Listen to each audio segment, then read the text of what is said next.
I'm Orlando Jones, and I just want you to know that the Moana Nui podcast will be starting soon. Stay tuned, yo. I'm Veronica Taylor, and from myself and Ash Ketchum, I just want to say, Moana Nui, I choose you!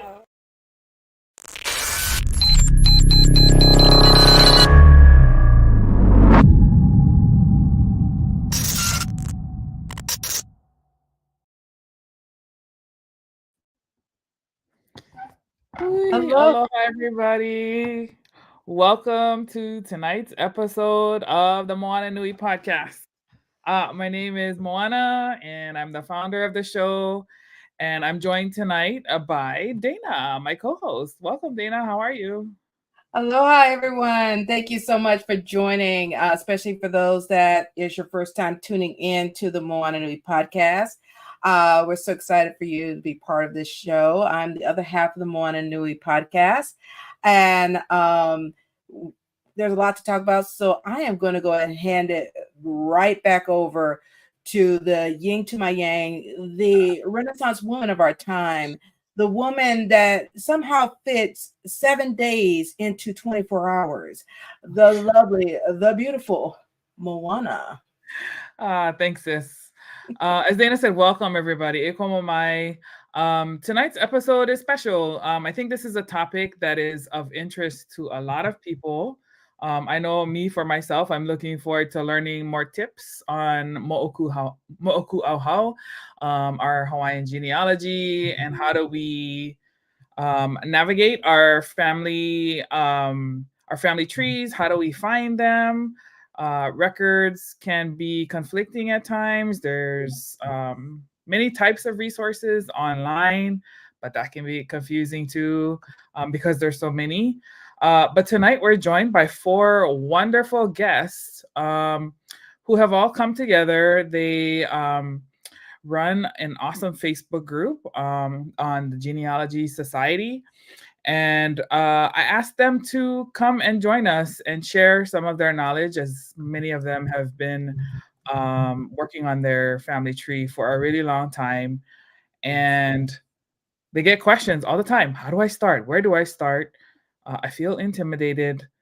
I just need some help. And so we thought this would be a great topic to bring to the podcast to help everybody navigate this issue. So before we take up too much time, I will go ahead and start introducing them. Jeff Renaud is going to be our moderator and host tonight. He lives in Vegas, but he has roots in Hawaii as well, of course. And he is his family historian and loves to do genealogy. It's actually how we met and started our friendship. So we definitely want to welcome Jeff back to the show. He's been with us before, but it's good to see him again.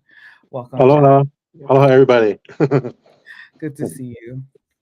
Our second guest is Kalani Mondoy. He's been on the show before. Kalani and his ohana have roots in Molokai, and he currently lives on the West Coast in California.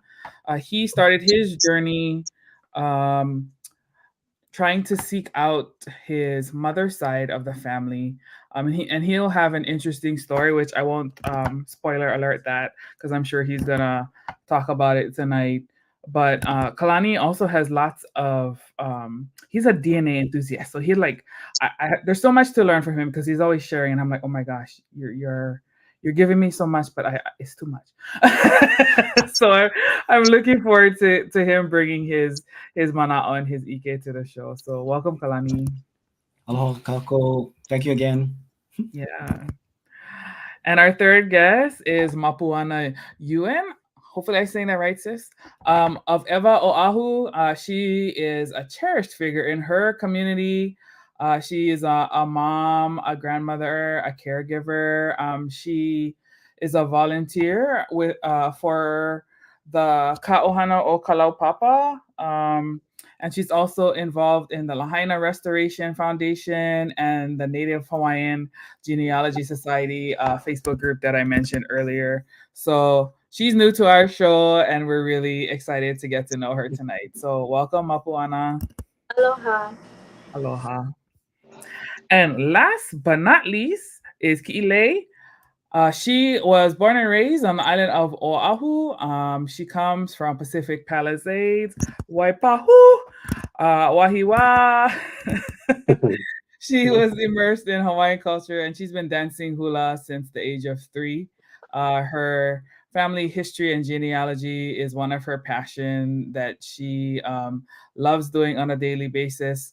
She graduated from UH West Oahu with her bachelor's in Pacific Island Studies and an emphasis in Hawaiian culture. She's currently working on her master's and eventually her PhD. She's married and she has Keiki and Mo'opuna who reside in Wahiwa. So welcome Ki'ilei to the show. Oi, aloha kako. Aloha. Alrighty, so Jeff, we're gonna hand this over to you guys. Mahalo to everybody who's already tuned in. Please engage with questions. If you're listening, you probably do have questions, so feel free to drop them in the comments. We will bring them up as we go on. We have some questions already prepared tonight, but we definitely want to have you guys help with your questions for those of you who took the time to join us tonight. So mahalo everybody, and Jeff, over to you. All right, thank you. Anyway, aloha everybody. Welcome to our podcast.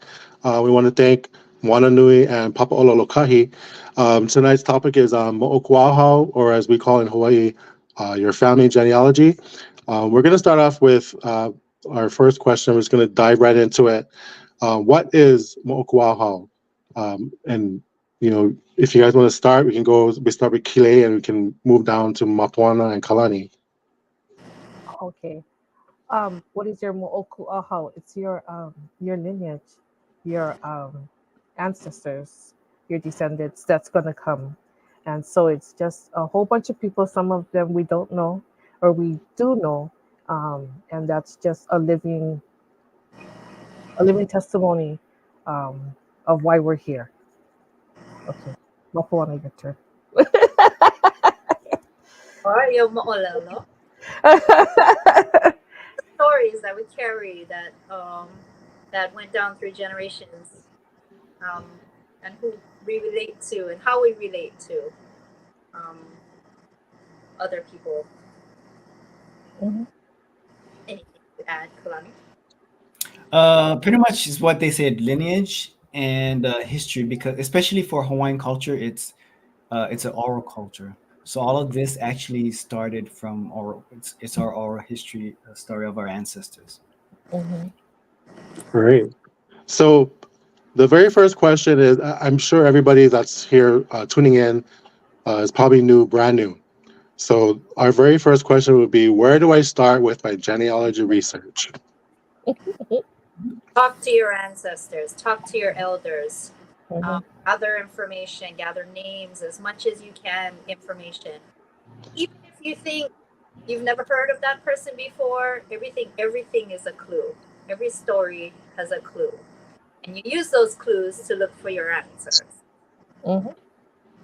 I think also you start small first. Just do your immediate family, which is like you, your siblings, your parents, and then you can branch off to your grandparents, your great grandparents, and so forth. And like Moana was saying, some families don't share as much, and so just write the name down, and then you can kind of go look at that name after, whichever name it is that maybe you're unsure of, and that's how you start to create your little circle in your family. Yeah. Yes, it's true for even outside of Hawaiian culture. I mean, you start off with what you know. Your parents is the easiest, and your grandparents, Mm-hmm. and then you'll be surprised when you start talking to relatives how many of them might tell you stories that other people might not have told you. It's not because they kept it hidden. It's just their perspective on things and something that they remember. So all of these are valuable, especially when it comes to looking for documentation to help you go back further, and that's how you end up going back further. Mm-hmm. Correct. Yeah. So the next question would be, leading into this is, how can I gather information about my ancestors from our family members? Yeah. You can gather information through tablets. It's also Yeah. it, but I writing it down, writing all the information down, and trying to build on it. Names, dates. You can go online and just look for obituaries is another good way oh to yeah. get information as well. That's a very good way, actually. All of these can lead you to all these additional information. And then again, if you talk to your family, you'd be surprised. Some of them, they will know like about these Yeah, people, or don't just because they don't talk about it, that doesn't mean that they don't know about it. So Mhm. it's up to you to be active, proactive, a word and of start caution. Sometimes asking. you go down a rabbit hole too. So That's Yeah. always Yeah. the case. Always the case. we all been down that rabbit hole, or many of them. I think like how Mapuana says obituaries, even if some people are like, oh my gosh, that's so morbid. No, that's like one of the best ways too to find genealogy, because sometimes they'll post the whole family genealogy. Sometimes they'll post names, the like your grandmother's maiden name, and then you see all of her Yeah. family, and so that's how you can write down too. When I do show like books like this, I've written, notes in the corner, and then you gotta draw circles to that person's name and everything. So it can get really complicated. I think when you do sit down, my husband's, just like this is an example. My husband's auntie is a Manaleo in Visayan, and my husband kind of knows it more, but none of his cousins wrote it down. So whenever would go visit her, I would bring this because I'm used to it doing for Hawaiian genealogy. And I would ask her, how do you say these words in Visayan? Because nobody used that. She was a Manaleo, nobody used that. So I was the one writing it down. Not to say I'm going to use it, but just so that my children can understand, at least they can know, yeah, that this is another part of their history. And so write it down. I wrote her name, what day it was, when did we go visit, why did I want to write this? And then she opened up too, because then she's talking about her life history and everything. So with Hawaiian history and Hawaiian genealogy, there's so many names. Also, when we talk about names, just know that one person could have many, many, many different names. Mhm. So don't just be like, oh no, but in my genealogy, no, it's this name. It might be, and you're correct. And then in Kalani's genealogy, it might be another name. So write down all the names that's associated with that person that you're talking about, because they did have more than one name, and you're going to come across that too when you're looking at marriages, Let's children. talk about why they would have a different name. I think Kalani give Oh, us go some ahead. insight on why would they have different. Why would a Hawaiian There could person? be all kinds of reasons. There's first of all, first of all, you only know me as Kalani Mondoy. My classmates know me as another name. I'm not going to talk about that. I'm not going to say what they call me. Yeah, because I have the name, the English name, right? But this is my legal name today. Even same thing with my mom. Same thing with everybody. But everybody has different reasons. Either because I don't know. I mean, a lot of my cousins, they have all these nicknames, which I find fascinating. Or I have some cousins. They have this long Hawaiian name, and then you only call them like this one part. It doesn't Oh matter what. yes. Oh, sorry. That's always confusing too. It's like, why? I was kind of referring to the naming practices. Oh, Oh, we're like, oh, I Oh, know some.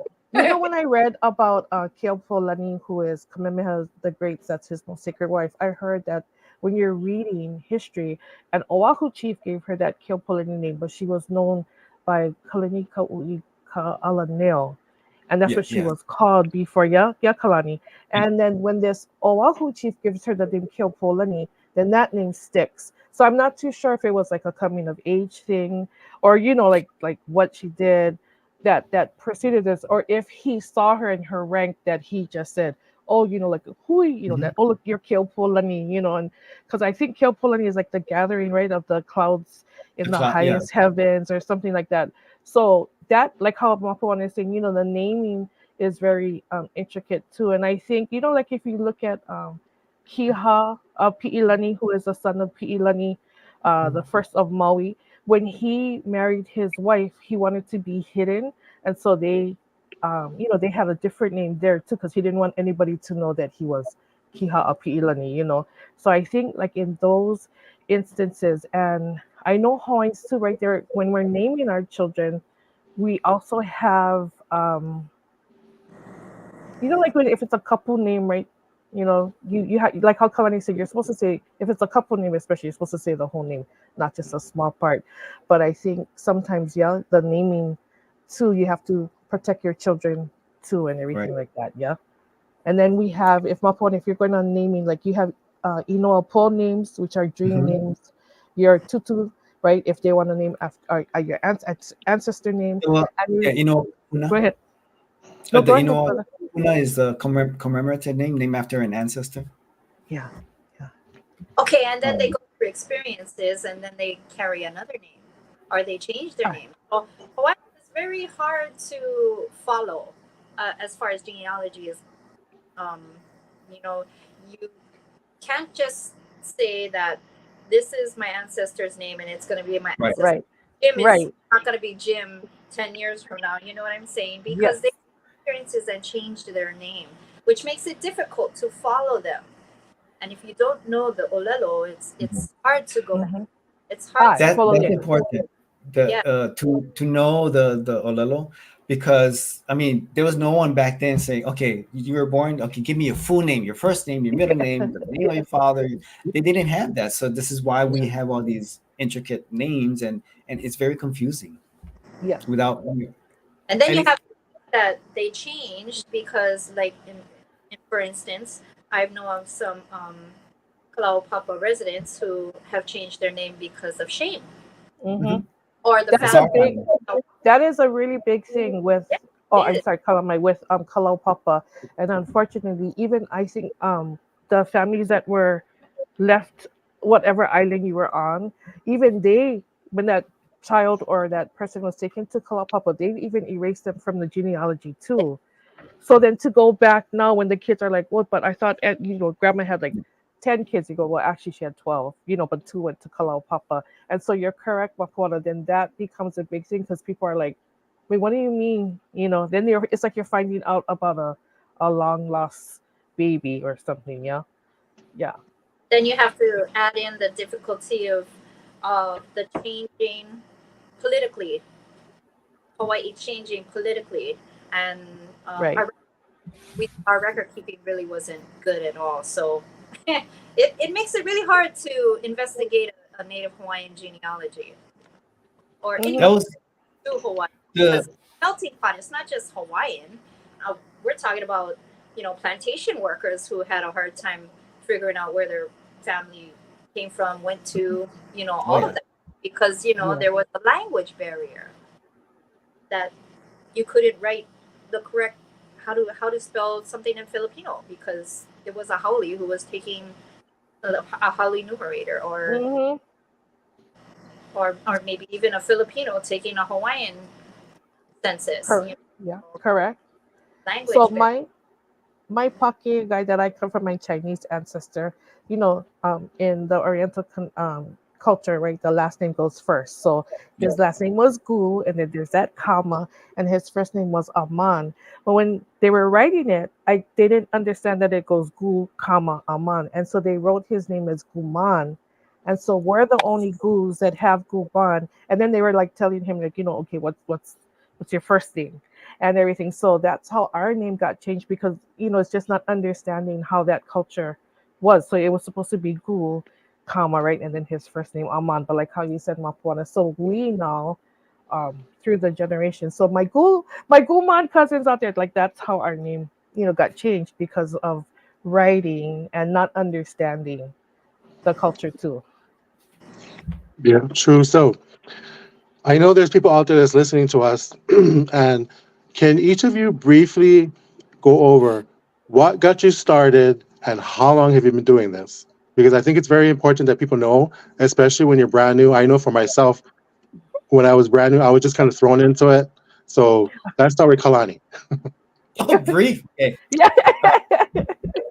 Just interested in my culture and my Hawaiian side. That's as brief as I can get. And how long?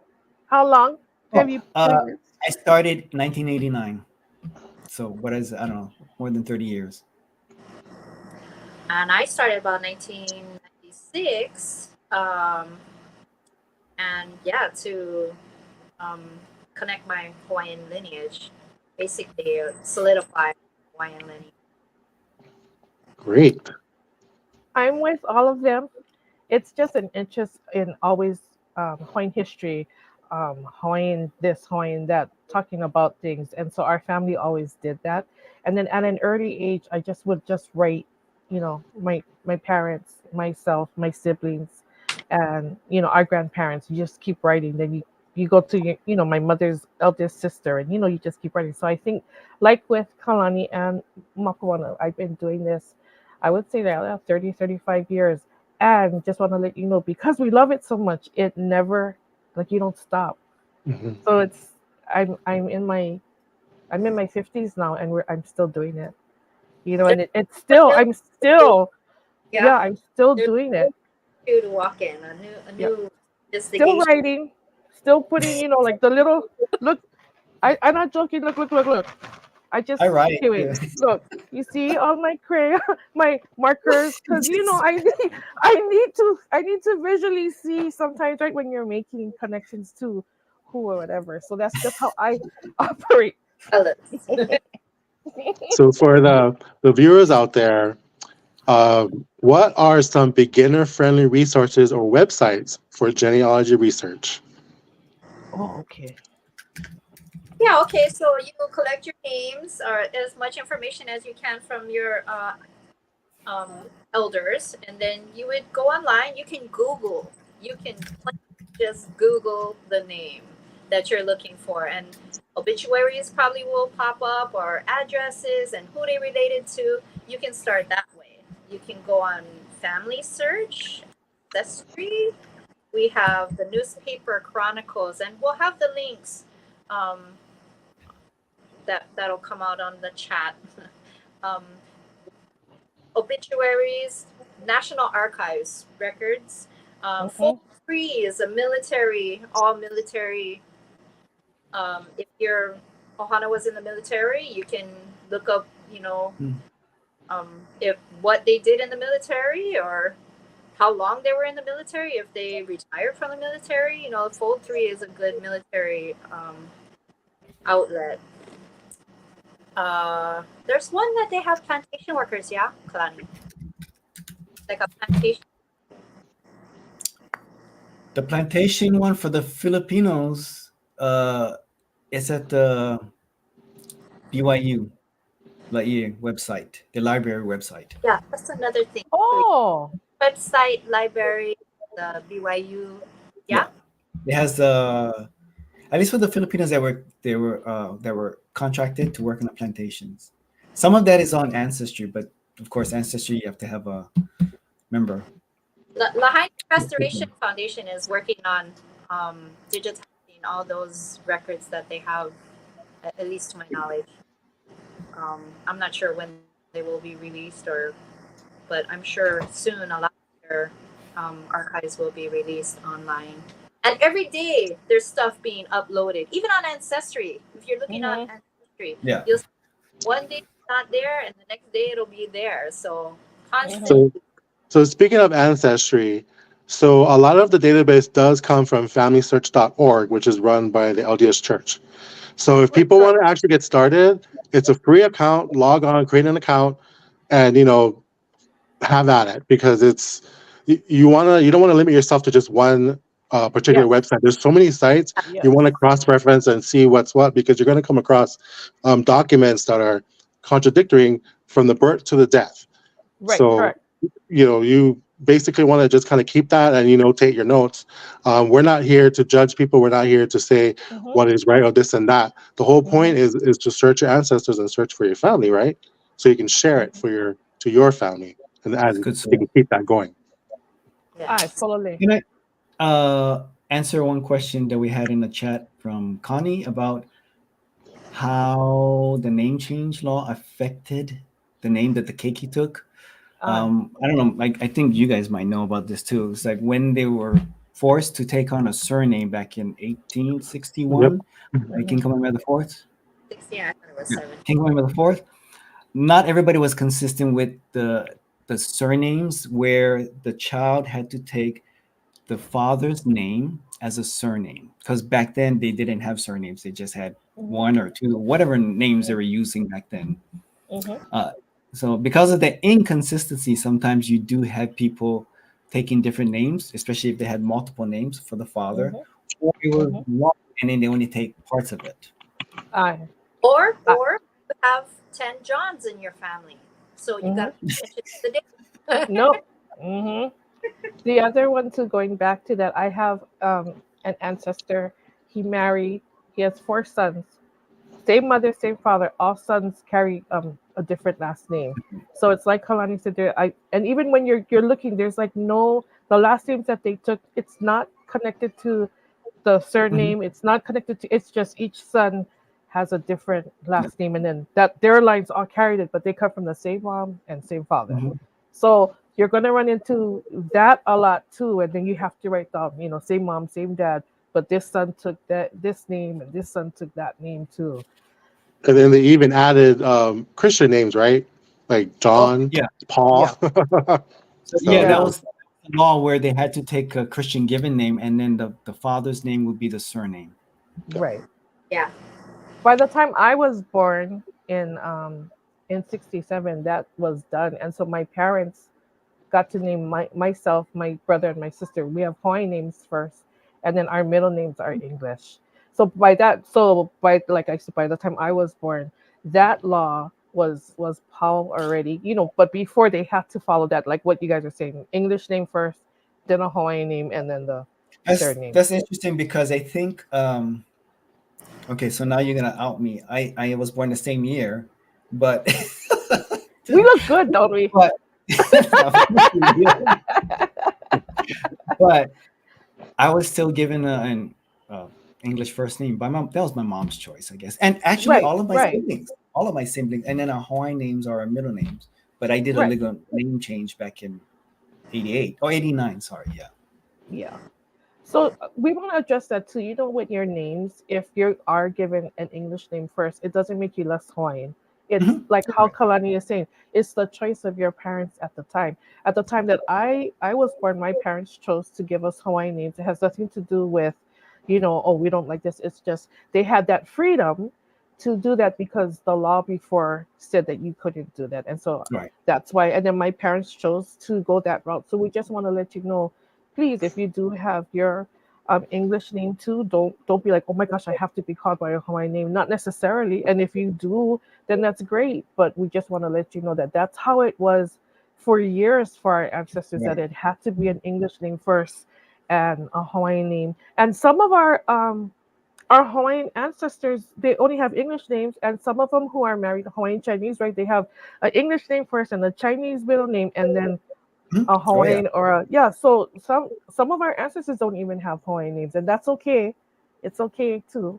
That was the case with my mom, but a lot of my relatives, and especially my own siblings, we never use our first names. It was the name in school, the legal name, I guess, the government name, right? That's what correct.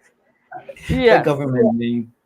But nobody would use that name. That's why only my classmates are allowed to use my government name.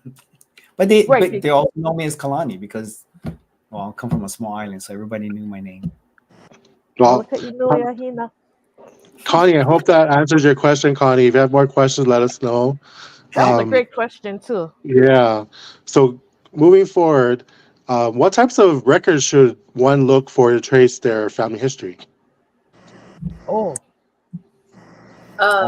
Marriage, obituaries, census, divorce. Delayed birth certificates. Delayed birth certificates. Hawaii has a delayed birth certificate. I actually have a couple in my family. 10 pages because they had to have somebody say, I know this guy, he Hawaiian, he used to live next to my mana. He had 10 kids, That's how they would prove that they were Hawaii born. Hawaiian, Hawaii born. Not Hawaiian because Chinese get them too.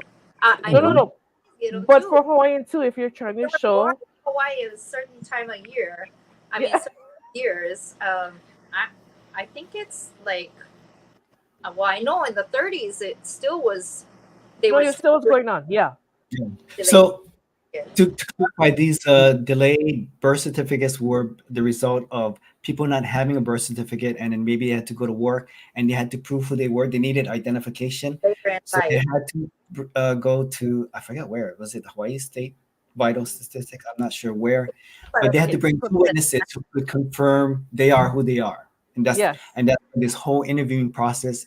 And they usually asked, of course, the parents' name, if they had any siblings, the applicant, if they had any siblings, where they went to school, whether they left Hawaii or not, just to confirm that it is this person that they, that they claim that they know. And they it's have tattoos, like any exactly identifying, like or scars, correct. Yeah. Yeah, those delayed records are great. I think it's just better than the birth certificates because you not only have pictures, you have dates, you have witnesses, and a lot of times they're family too. So it's like a biography detail, and it's so special, Yes. and it open more doors for you to look at and search more of the family just in that one document alone. Yes. You can also get your information from personal journals of your ancestors, diaries, letters they sent to other people. If you guys still have that in the family, pictures. Who's this? You gotta ask the elders. Who's this person in this picture? Oh gosh. And please write it down for you young ones too who are always taking pictures too. Write it down. Put it on the back. I mean, even now on your phone. But if you're gonna, print it, write it down. Who it is, where it's taken from, where they were at, what party was it. All of that is so important for the next generation and for other people too who are searching too. And I think it's now we're so digitized. I'm sorry. Now that we're so digitized, we're not going to have these obituaries. Do you see the obituaries now? Like they just say they passed away on this. Yep, it's basic. Yep. It's super basic. It doesn't say this was the brother, this was the sister. They had this many kids, lived in Waianae all their life, was a bowling expert, or none of that. They don't tell a life anymore. Now they just put their name and dates. So all these obituaries are so important because they have so much information.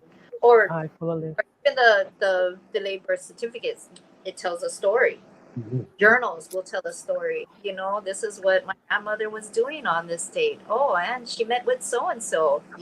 Oh, they must have been friends, or they must have been related somehow. If she keeps seeing them, right? So everything tells a story. And with the internet, we are not always going to have those stories anymore. Pictures. That's true.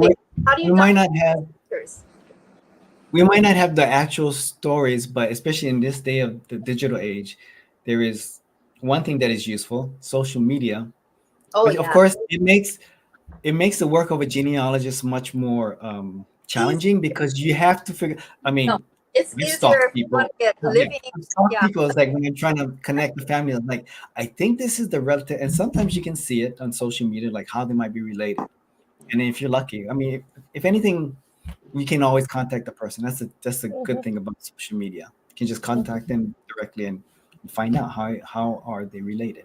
I've done that many times, and that's another thing. Don't be ashamed to go into the message box and say, hey, are you related to, is your great grandparents, so and so. And I've done that many times, and I remember like how I talked about my Gu ancestor. I've had Gus tell me, no, we're not related, but they live in the same district that Michael was in. So either they're so removed from it, or they just don't know themselves, or maybe they're like, I don't know about him, So yeah. Probates are excellent. Yes. Oh yeah, probates. Probates are excellent. Excellent source of information. That is the Bureau of Conveyance, yeah. For probates and everything. They're good to go to. Talks about who and what lived on that. Yeah. And if you have family with land too, it shows the land deed, right? Who they sold it to. And sometimes it is like how Moana and Kalani and Jeff are saying, like, if they're related, are they a friend? And then that's how you can find out too, like how we're all telling everybody more family, or who is this person if you've never heard of that person. I think with probate records, a lot of people I was one of those who was just afraid to use them because it's like, how is it going to be useful for me? But even outside the Hawaiian culture, people use probate records for those exact reasons when you establish a relationship between certain amount of people or certain people, basically. Yeah. Because it lists all these people related to the person who is now, they have all this property, etc. Okay. Yeah. That was So, good. Comment. speaking of that, on the records,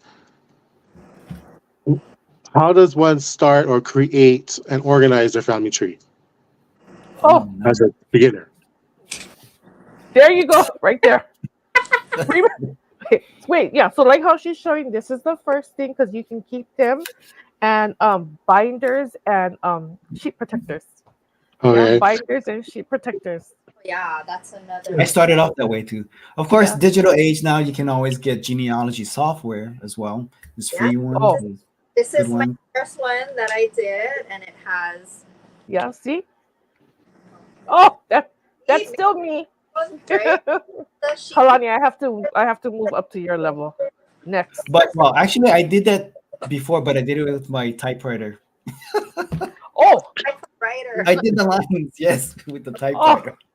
Wow. So speaking of those, so that binder that you showed us, Moana, so what tools or the software are helpful for documenting and managing that genealogy research? This one in particular? Yeah. What tools did I use? My computer. I printed out all the. Gee, too bad I didn't put this on the computer. All the records that I found. Like this is a passenger, and then. I see how she highlighted it too. Highlighted so you can see it. The names and the census. Census are great. As far as these charts alone. It's just my computer. I printed out names. I pasted onto this. Okay. And Do you folks use a specific type of database management system? maybe Kalani can. Yeah, so I use one specific for my Mac, Reunion, and there's a good ones. A popular one is Family Tree Maker. Oh, that's right. Oh wait, I'm Legacy, gonna be running this down too. I believe is another one, and then Roots. Oh my gosh, I downloaded this, but I don't even use it. I forgot what it's called. Sorry, but those are the popular one is Family Tree Maker and Legacy. Yeah, I have Family Tree Maker. Yeah, I use that. But with these graphical charts, there's a lucidcharts.com, which I use. I subscribe to it. There's Scapple. I also use like PowerPoint and Keynote to do all these graphical charts because I can throw in images, people's pictures, as well as the names. And Are you other nice. Web or even Ancestry has you can do your chart on there too as well. So it's easier to see it graphically. That's why I did it on the typewriter back in the day. Yeah. Right. Well, I have a wall for that. I'm just letting you know. Some of us are a little old school here. We need more wall space, yeah. Wait. So this next question is a little. Oh yeah, see, and then you start doing scrolls. Manual. Yes. I did that before too. Yes. And scrolls. I think it's always good to do the manual. You can make it like a big, chart thingy. Yes. And lay it out. I think people understand it more if you have it printed out. Actually. Yeah, you're right. Because they can see it right there. It's just right there, and you unscroll the scroll, and then they can see how the different generations to connect and everything. So the next question is, how can I determine if my family has any notable or famous ancestors? Don't you have famous ancestors, Kalani? I haven't found. Are you talking about like purple blood type of stuff, or just like famous in general, like an actor, or?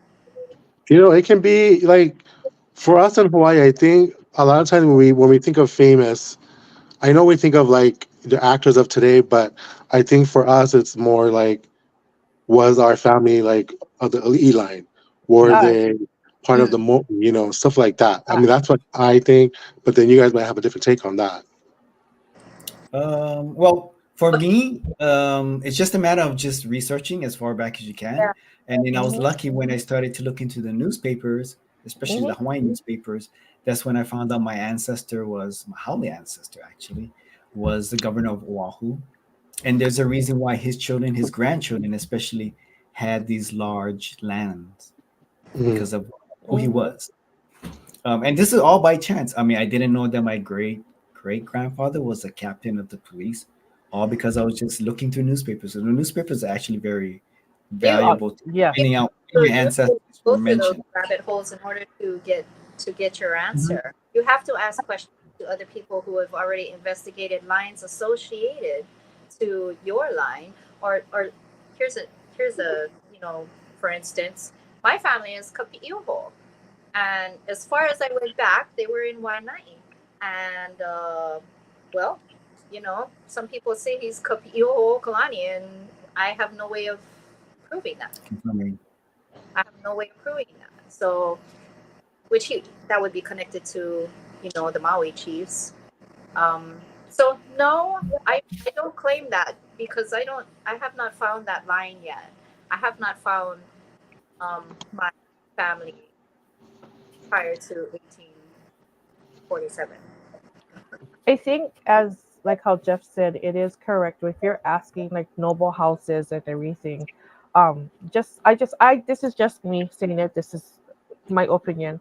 Just remember when you're doing research, um, our history does not start with Kamehameha the First. He is a great addition to our lines, and he Mhm. is. There's a reason why, but we just want to let you know that there's other chiefs. There's um, Many Maili Pukahi from Oahu. There's Pi'ilani of Maui.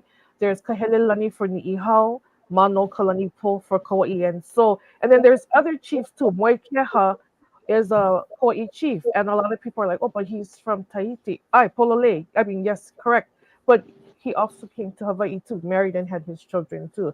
So if you are looking and you do find that you are from one of these families, by all means be proud. Also, do not forget about your commoner ancestors Mhm. Yep. because they birthed support us too. Yes, and be proud they of were them too. supporting One of them. the greatest stories I can tell you about that is Umi Aliloa. Everybody I think is related to Umi because Umi was married to everybody. But Umi's mother, she had Ali'i um, blood in her. But by the time her people were married, they were marrying, you know, commoners. By the time it came to Umi's mother, like she's considered a commoner. His fatherly law is such a high chief. Well, when Umi marries and has all these children, which is all of us here, um, Umi compared to his brother Hakau was of the top line, right? Because he's from the two his parents, which is Liloa and Pinea, and they're both high ranking, and Umi is not. But Umi becomes the better chief, and Umi, after Hakau is killed, becomes a great chief throughout our history. So just want to say, don't forget about our commoners too. They're the ones who kept the Ali'i alive too. The And so Maka'ainana, yeah. the Maka'ainana, Polole, and look at all the great things that they do. They're the bird catchers. They're the people who make Mhm. upena. They're the ones who know how to dig the trenches down where Mapuana lives. Down you go to Waianae Valley, you see all Farmers, the lo'i when it fish, goes up the mountains. It's unreal. Like they're just they're minds. Our people are just so awesome. But I'm just saying, if you do connect to any family, just be very proud. There is an Olelo Eal too that says, only when you have come to a point where people are slandering your ancestors do you say, this is where I come from. So Mhm. our ancestors always taught us to be very humble because there's also somebody who's always higher. So if I'm over there going, oh, I come from so and so, and I come from so and so, Jeff could just be like, okay, but this is my ancestry. And when you look at his ancestry, you go, oh my gosh. So that's why we want everybody to just be very humble and to aloha everybody. When you do hear people say, well, I come from this house, you go, oh my God, that's great. You know, that's great. And then just keep doing your thing. Just keep doing your thing and getting your ancestors recognized. I think it's important. So speaking of our ancestors, there are resources out there. There are specific books, and I know you folks have them. Do you folks want to go over like some of the books that are important? Like John Papa'i'i and David Malo. That I think Yes. everybody who wants to do genealogy should invest in those books. Oh yeah. Any book by John Papa'i'i, like Jeff said, get it. He was there. He was a playmate to Kamehameha II. And so he was around at a time when we still had so many, not laws and everything, but more protocols that you have to do, things that Kamehameha said that maybe people misunderstood as the years have passed down. Hawaiians at that time were we still had our pili houses. We were not living in the houses that we have now.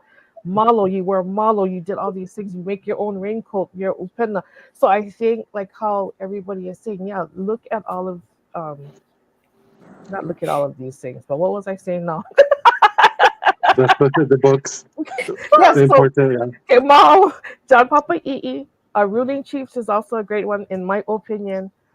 Any David Malo and Sam Kamakau are just so great. They're such great information. Those three, John Papa'i'i, David Malo, and Samuel Kamakau.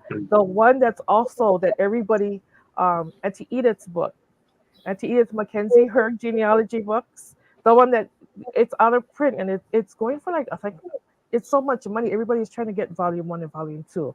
So I know those books are really, really important to have. Kalani?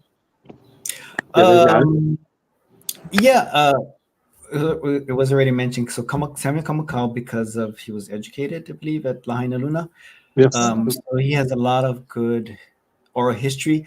His stuff was actually printed in the newspapers, which transferred into the books that we have today. John Papa'i'i is good. David Malo. Also, Abraham Fornett, he has a lot of stories. Oh, yeah.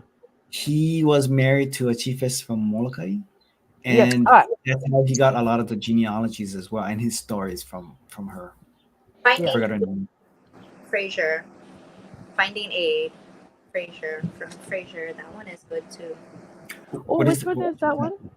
Finding Aid. Oh, Finding Aid. Let me write that down. I think there was a question for you, Kim. Oh, there's a question? Let's look. There was a question. Yeah. Oh, hoi. Oh, Keely, you. So this is our Ohana to me. She comes from Kekuhaupio lineage, and so she's asking which website is to go. I think all the websites we said, cousin, goes on. Your guys' genealogy is notated too in a lot of like the Mormon church and everything. So that's where you can go to get all of that. So she's a direct descendant of Kekuhaupio. For those of you who don't know, Kekuhaupio was the warrior who trained Kamehameha and trained him in all types of war and thinking. Like they played Konani a lot just so Kamehameha could, you need to think also. So Kekuhaupio, that's who Sam comes from, and that's her lineage. So yeah, cousin, a lot of what Jeff them said, the Mormon Church, get the documents from the newspapers and everything. And there's also that book, Kamehameha and Kekuhaupio. And that's another great book too for you, cousin. Oh, I'm so glad you're on listening. Mwah. Love you. Oh, so the next question is it's probably gonna be Kalani, because this one is, how can DNA testing assist in my genealogy journey? Should I get the M&Ms now? Now I'm hungry again. I'll hold this one up for the next segment.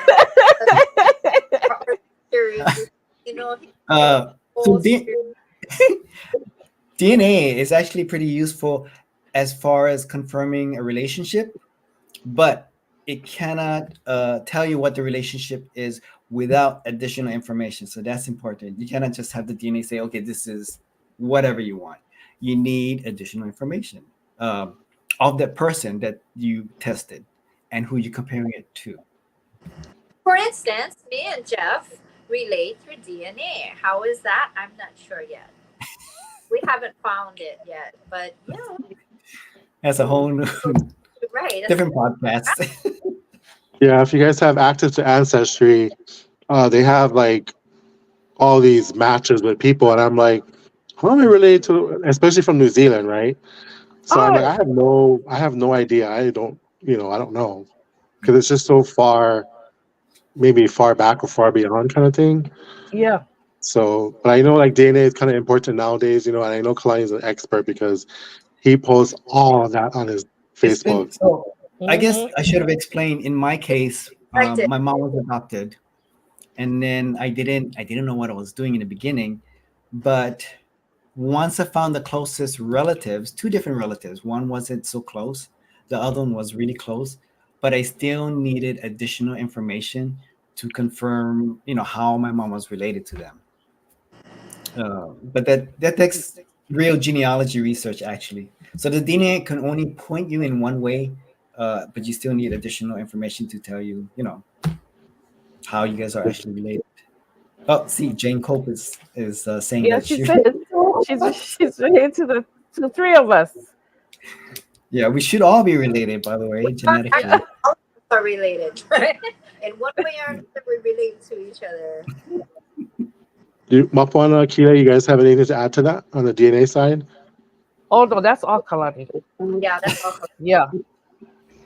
Yeah, I mean, me too. That's like an area that I'm not really proficient in. So Kalani is And obviously the expert. Talks to it me. is intimidating, and uh, it's not only is intimidating, but nowadays we have so much more tools that help people, and it's hard to keep up. Actually, I need more Mhm. information about the fourth. Jane Cope was Well, saying. who's the fourth? Wait, who did she say? Then the three, five, Yeah, so all she of us, said I three. guess. Yeah, it should be all of us. Yeah. Yeah. Unless, oh, maybe Mapuana, maybe because she doesn't know the name that you went by in your DNA test. I don't know. Oh, So to keep it going, what are some common challenges or obstacles encountered when researching genealogy, and how can I overcome them? ooh, burnt document, burnt Mhm. cities, burnt places, maybe. Um, translating record. I mean, even in family search, the person doing the translations is not necessarily doing it correctly. Mhm. Um, Good point. lack of history, context, Mhm. historical context. Is sometimes you don't. History plays a big part in researching your ancestors, because if you don't know what's going on around them, Mhm. it just explains why they did certain things or went Mhm. about things in a certain way. So you gotta Mhm. know politically what was going on, or even religiously what was going on around them, because Mhm. it's a lot. It explains why, especially in Hawaii, because we went through so many different changes so quickly, and Mhm. um, people just went north, south, east, west, and now majority of our Hawaiians are on the continent, right? Mhm. So to follow their path, to follow their shoes, you have to know the history. Data layering, that's another one. Data layering, or Explain that, Mapuana. Data Yes. literacy. people altering. Oh, yes. Oh, Yeah, sorry. when you get something, and you thought it was this, so you changed it to that, and then you post it on here, and then it goes over there, and then data layering. Um, and then you have the uh, I'm gonna call it eventus interruptus. Mm. Like when you had something that happened in your family, um, Mhm. sometimes you have an elder person in your family who took advantage of a younger Mhm. wahine or whatever, and there was a child that was, the result of it, or delicate matters, I guess you can call it. Yes. Um, Also, poorly kept records. Mhm. We Mhm. are we are known for our poorly kept records in Hawaii.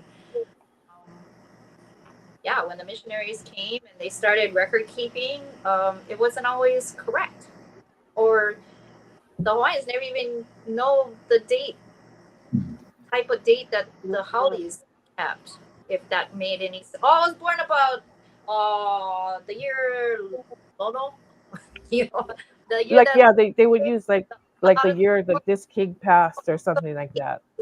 you know. Yeah. Oh, Yeah. you know, they just round it. So dates are always off. Names are always off. You gotta really fish and see the people that surround them and to make their match. To say, oh yeah, that's them because these names are the same or they're in the same area with these names. Really difficult for Hawaii to trace their lineage, especially if you don't know To'olelo. So It only goes so far with the speaking of Olelo, I think it's really important for the viewers to understand that if you're doing your genealogy, you should really learn Olelo Makuahine, our mother Aye. language, Aye. because everything is in Olelo. Mm-hmm. And if you do not understand, you will not know what to put down. So I think it's like for me, Kalani and myself right now, I know we're in Olelo classes. You know, we have certain ones we take courses and stuff. But at the same time, I know for you three, doing it for as long as you've been doing it, even if you don't speak the language fluently, I know that you folks, when you're looking at records and documents, you understand what they are now. Because Nope. back then, Fully. I didn't. Yeah. But So I those think it's important. Yeah. years of looking at probates or years and Yeah. years of those Yeah. documents, that's you pick that word out. Oh yeah, that I know what that means. But I mean, you can still go about it that way. But really, our Hawaiians chanted our lineage. Aye. Yep. They chanted our lineage, so it wasn't really written. If you don't learn the Olelo and learn the chants, you can't further your genealogy because you're gonna have to understand the chant, right? Aye. I And mean, then sometimes it depends on how far you want to go. I'm sufficed with where I'm at right now. I would love to go further, but I have issues blocking. My family was sent to Kalaupapa, so there wasn't very much records during those times, and the lack of records puts me at a standstill, basically. So speaking of that, what should one do if you hit a dead end in your research? I started helping others. I helped Kauhano Kalaupapa. Helping others, I thought to myself, maybe I will come across that record. Or, you know, that may not be your answer. Other people can just, you can keep searching, find a different avenue, find a different relative to go around, you know. Yeah. If he had a brother, then you can use that brother and try to follow his path, and maybe you'll find your answer to your grandfather or whatever, you know, searching up. There's a lot of research. I think on that note too, if you do hit a dead end, I hit many dead ends, and sometimes you just keep hitting a wall, and it can get really frustrating. You try oh, let's try this thing, and nothing pops up. Sometimes you just have to put it away for a day or two, regroup, and then go after it again. I That had one, yeah, like because sometimes you're just like this is so frustrating, and I'm so close. I've been at that so close for a lot of times, and I just couldn't get past it. And sometimes it is frustrating, but just be ho'omanaua nui, just be really patient and go forth, because our ancestors are also, they also need us to find them so that we can finish their work too. I wanted to So, go. Oh, mm-hmm. I'm sorry, Go Mike. ahead. No, I wanted freely.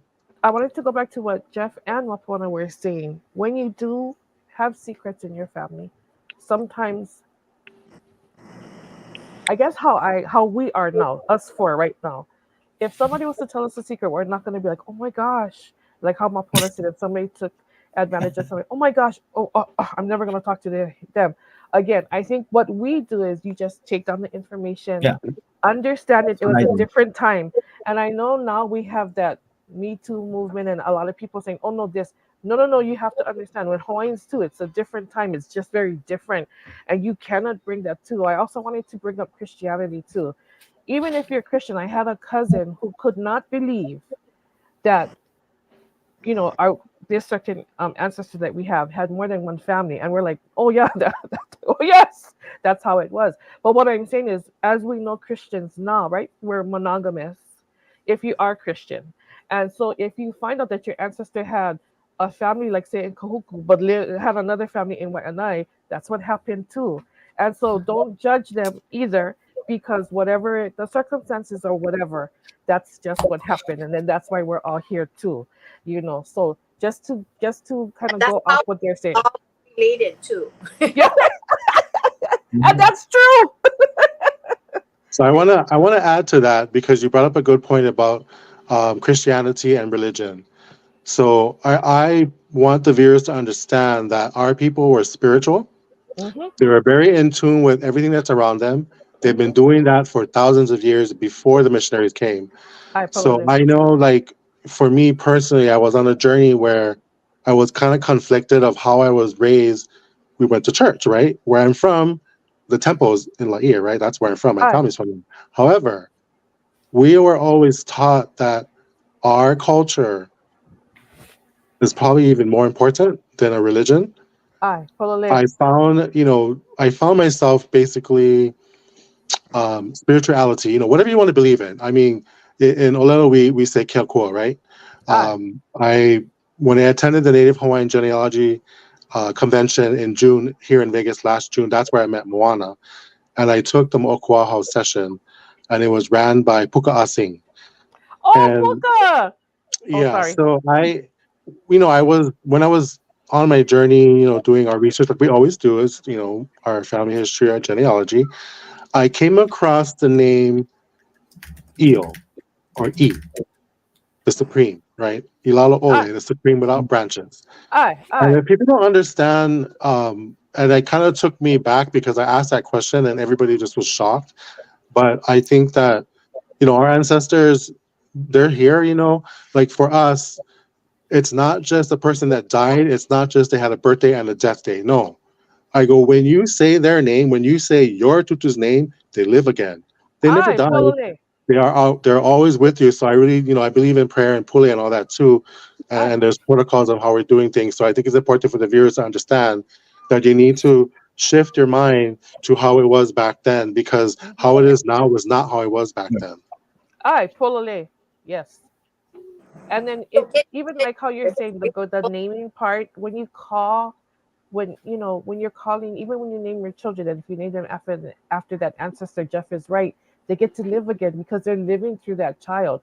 And it's a beautiful thing too when you get to call your tutu's name and you get to say this ancestor's name, and even like how Jeff and Mapuana and Kalani say, even if we don't know them, but the fact that we all come from them, then you get to say, and then they get to live in this moment because they lived and walked the earth too. And yeah, I agree. And Christianity it's a big issue too with people saying how do you bridge the two? And it is hard because Hawaiian is very different than Christianity. But I agree with Jeff, spirituality first, and our people Yeah. first, our families first, our culture first, and of course I may take a hit with people going, oh my gosh, that shouldn't be. It should be God first. But I think when you're looking, it's just very different in how we think, how we look at things, how we understand things, and that's just my manao of this too. Go ahead, Mapuana. Oh, Should I I? thought you. Yeah, I was like, go ahead, Tita. I think we have one more question. Oh, okay. Dana. How would you find out if they're hanai or blood? Oh my gosh, this is the hard one. That's you, Yeah. Kalani. That was the case for me. Actually, there was a case for me because so when I started doing genealogies, because I was curious about my mom, because I wasn't raised by my Hawaiian mother. She was very reluctant to give information, but I was determined. I found out from her relative, Auntie Eloise. Didn't know how she was an auntie to us, but she was trying to give me family information on the family, Kawavehe family. But long story short, so that family was my grandmother's stepfather's side. But had I not researched that her stepfather's side, I wouldn't have known who actually hanai my grandmother. I found out easily thanks to the delayed birth certificate, the whole what is it called? The application delayed birth certificate, that who my grandmother's biological family was. And so I got to research three lines: her stepfather's side, her hanai side, and in her biological side. And then came 2014 when my mom said, "Oh, I already know I was adopted." When I started to get into DNA, I was like, "Oops, They went all my genealogy research from 1989. So, and then I found her biological side. So by blood, that's you all. can test, or you can. Yeah, so by blood you can tell. There are documents that do state hanai. Yes. So I was telling Kalani and Makuana a story earlier. My grandmother is from pure Hawaiian lady and an pure Irish father. She was hanai to her first cousin, but because of the age difference, she would have called her auntie. So she was hanai to her auntie, and when she was hanai there, she was the baby of 16 children, and she was hanai there. And hanai usually, like, you know who the parents are. It's kind of open because Hawaiians, we did hanai. This was part of our culture, right? The chiefs fostering good good like fellowship within each other if they could give their child to another chief to raise and everything like that. And my grandmother found out that she was hanai by coming to Oahu to visit her biological mother, and she just came in and she was just like, "Hey, mom," and that her mother at that time, I guess, was feeling nostalgic or something, and she told her, "I'm not your mom. I'm not your auntie. I'm your mother." And that made her hanai mom, which is her mother, right? Because her mother is raising her, come in, and they were talking Hawaiian because they're Manaleos. And my grandmother was a Manaleo because they lived in Puna on Hawaii. And I guess in Puna, as long as they took the census, that was fine. You could talk Hawaiian or whatever. They just doing the census. Can you tell the audience what Manaleo is? Oh, Manaleo is a native speaker. Sorry, Kalamai, sorry. A Manaleo, native speaker Hawaiian Manaleo. And so they were talking, and my other tutu took my grandmother back to Puna because they got into that fight. So when we do our genealogy, I always put my grandmother, her biological parents, because without her biological parents, she wouldn't hear. Right next to that, I put her hanai parents because that's Also, right there. Yeah, and so Hawaiians, we have a word for that. Everybody ready? Po'olua.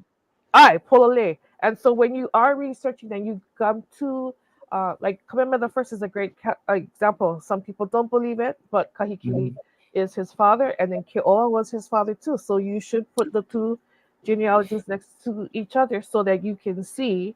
You put Kamehameha here, you put Kahikili, Keoa, and then you can write their parents, so you can see who is who and how they connect and everything.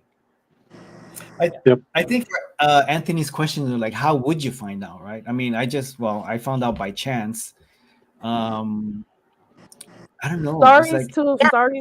documents, blood tests. Yes. You gotta, or just digging and pressing the ancestors now. No, my grandmother, thinking her mother was her real mother, finds out when her real mother blurts it out, It's just right? By saying, "I'm not your auntie, I'm your mother." So that's another story that you're go, "Oh my gosh, I thought this was my mother," kind of thing. Yeah. So that if you go back further, I think that's where you're gonna have a problem. But then that's when you have problems with finding documentation. That's when you get all your obstacles, your your brick walls, whatever you call it. That I had thought that messed around on his family and had these children, but come to find out it was his brother's kids that he had hanai, and through newspaper articles I found that was actually his children, not his children, not his mishap. He just took one for the team. Yeah, took one for the team. Right? And then also, I don't know how everybody else feels, but when it comes to hanai too, we don't look at them like, oh, that's somebody else. We just look at them like that's our family. And so my hanai great-grandmother, her name is Eunice. My grandmother is named after her mother. And so when we look at her, we don't just go, oh, that's the hanai mom. But sometimes if I'm trying to tell a story, I say it really, really fast, right? Oh, hanai mom and biological mom. But I think we just look at them like, that's my great-grandmother.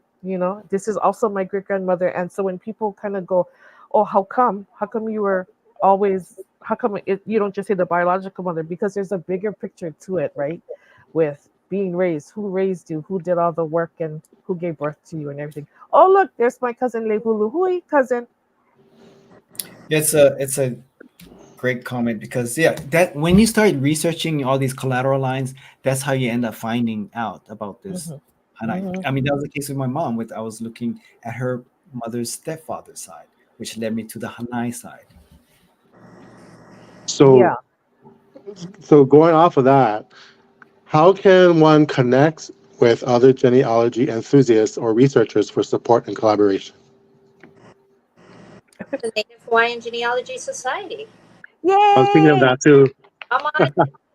Let's wait. We have to. We have to Mahalo Dean. I don't. So Hui, wait, Dean. question Mahalo, again. Dean. Sorry. Mahalo to Dean. Yeah. He's a Oh, how cultural to connect? on Moʻokū'auhau. He's a cited authority on royal and chiefly lineages. Yes. Going on 15 years with Native Hawaiian Genealogy Society. He is our founder, along with Kavika. Was it Robert? Manu. Oh, Manu. Robert Manuge, and then Lenneth Lorenzo too. Okay, Leonard, that's right. Len, yeah. And then Dean, our founder for Native Hawaiian, yeah, GSOC, it's his grandfather, right? That is Uncle Solomon, the famous genealogist too. Yeah. So when you like how Mapuana and Jeff and Kalani are saying when he founded this, it's not like he's just founding something. His lineage is such a great lineage because his grandfather, they were just genealogists that the chiefs used, and the chiefs used them, and for the genealogy they were the ones who knew everything. And I know that there are other families too who have it in their ohana too, but because we were just talking about the Kiko Yeah. Olode. So Dean's, I believe it's his great grandfather was Solomon Peliiholani, Oh, great and grandfather. he was a master genealogist, Mm-hmm. and I believe his great granddaughter translated one of the documents that said where we came from as a people. Everyone think we came from Tahiti, and that is not correct. That people came after we were already in the islands. And if you read that document from the translation, it says that we came from the north through Oh yeah, Alaska. I heard Alaska. about that. No, I heard about that. Yeah. Oh, Yeah. I gotta go read that document. So if you guys want to read that chant, it's called Ho'okumu Kalani and Komukum Kahonua. And I'm Yeah. sure we have it, Oh. but that's for a different discussion. Yeah, yeah. The next one. Future. Also, I think the Native Hawaiian Genealogy Society, there are other sources and resources out there for people to get involved with. Mapuana mentioned Kalaupapa. I am also a member of Kalaupapa because we have some of our tutus who were taken there that we didn't even know. We want to go there and find their grave, even though I don't know exactly where, but I know they're still there. And I have met Valerie Munson, which you probably already know her, and Anwe, I believe her name is Anwe. Yeah, Anwe. so I have all the books too over the years. I've so if anybody viewers have people Search or for families that went there, yeah, ancestor. Contact Kauhano Kalaupapa. We are collecting names of residents. We have a lot. Yep. Already. We are trying to do a monument, or they are trying. Wow. Do you know when that's gonna happen? I know they're raising money and all that, and Yeah, they're raising enough fundraising right now. So, yay! And like for the younger kids who may not understand, Kalaupapa is such a big dent too in our history, and I mean it in a way that when our people were taken to Kalaupapa, the ships were supposed to dock and let them out, and they didn't. They docked in the ocean. They had to swim to Kalaupapa, and that certain place where they docked, that's where a lot of Hawaiians died too, because the waves were coming and crashing on the waves. It's just a really horrific story what they had to go through how they were taken from their homes. They were just snatched away and just taken, and sometimes not even given a chance to say goodbye. And I think that's why when they were taken to Kalaupapa, the families that were left, that's why they erased them too from their genealogy. And it's such a big eha for all of us when you hear about it and you see how they were treated. And babies, when women gave birth on Kalaupapa, the babies were taken away and a night out, and the mother didn't have any recourse to find her child or to keep her child. And we understand about Hansen's disease and how bad it was, but at the same time, for what it did to our people, and And just the breakthrough now that we can, like how Jeff said, he didn't know we had tutus. I didn't know that I had tutus over there too. And I think now when we find it's okay to say, I have family at Kalaupapa, before, nobody even wanted to acknowledge that their family even had any ties to Kalaupapa because it was so shameful. And I think now doing this, when we do this, that we can give those ancestors, we can allow them too because of what they had to go through there. Yeah. Well, Kalani too, you know Molokai too. You know how Molokai has that big history there too, right? And so, just to understand too about Kalapapa and everything, right? And how Eha means, how it just hurts right here. That Eha, that soreness, that heaviness, when you hear about what they had to go through. There was many during the separation.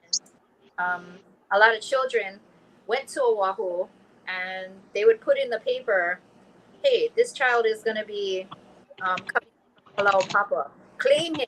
This is your child. Claim it. Or, I mean, if this is your relative, claim them, or we're going to put them in the orphanages."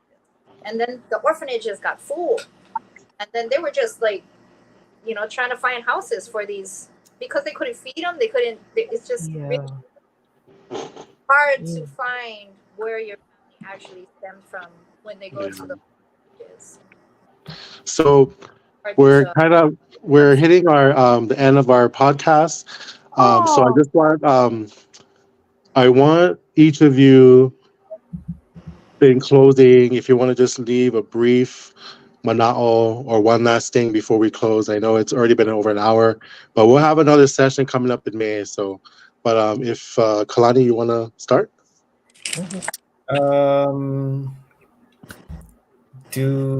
I think most importantly is to talk to your ohana to get more information.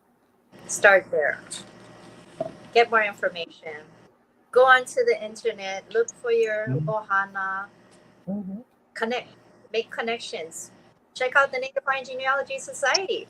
There we share our stories, and maybe somebody in that group. We have nearing 15,000 members, so maybe someone has heard a story or two about your ancestor. Ask. It'll be good to connect. You can go on the computer and find your family. So the big thing too with genealogy, to our ancestors all knew, right, who was related, how they were related.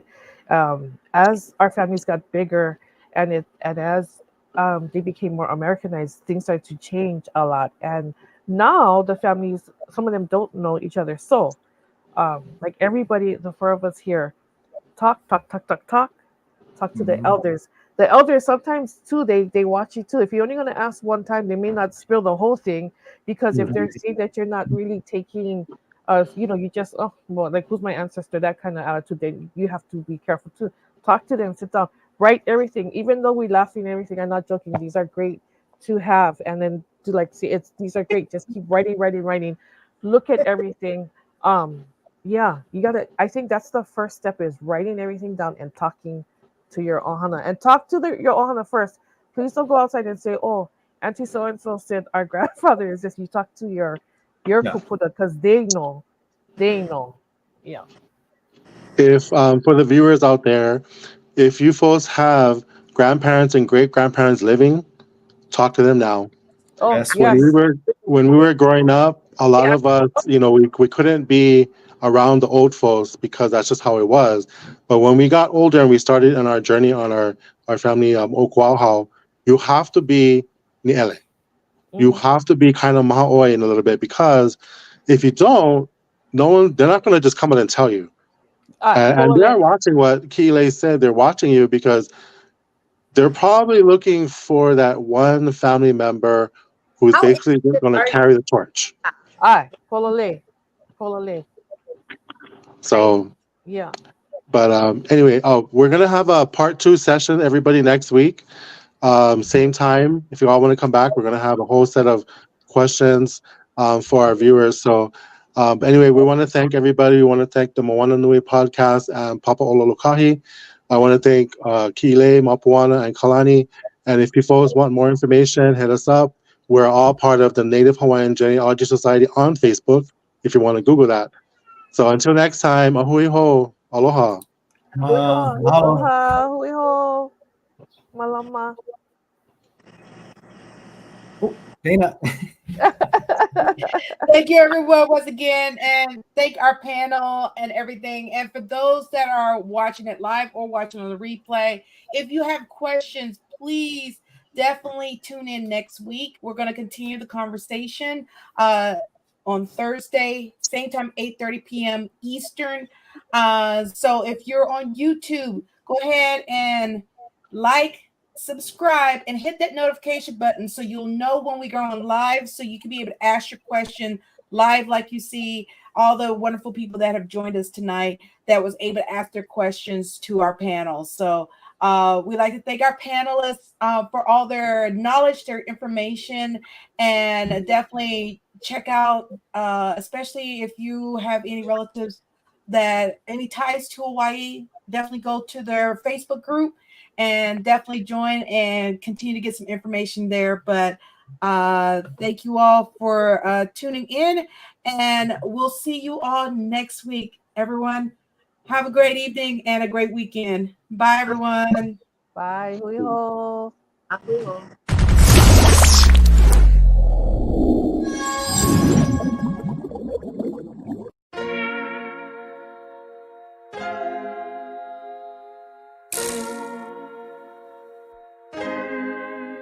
So many stories left to tell, even if we have to ourselves. Can keep history on the shelf. If we won't tell it, we will. If this the land of the free, it was a freedom then. When they annexed Hawaii and called it cedar lands, without any type of payment and no signing off. Called themselves the Republic in 1894.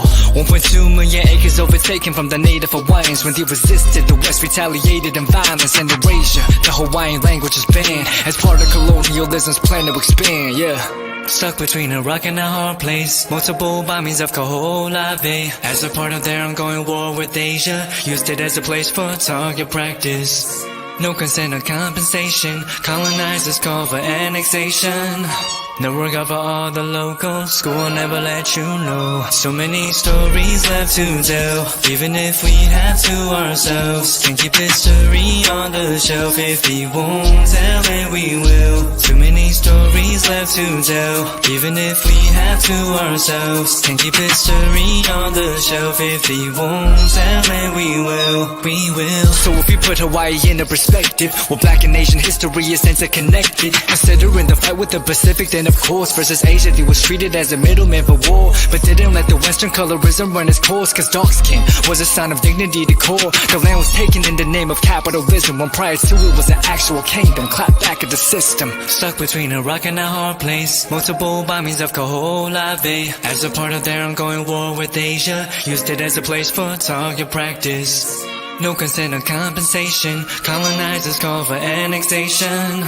The work of all the locals. School will never let you know. So many stories left to tell, even if we have to ourselves. Can keep history on the shelf. If we won't tell it, we will. Too many stories left to tell, even if we have to ourselves. Can keep history on the shelf. If we won't tell it, we will. So many stories left to tell, even if we have to ourselves. Can keep history on the shelf. If we won't tell it, we will. Too many stories left to tell, even if we have to ourselves. Can keep history on the shelf. If we won't tell it, we will. We will.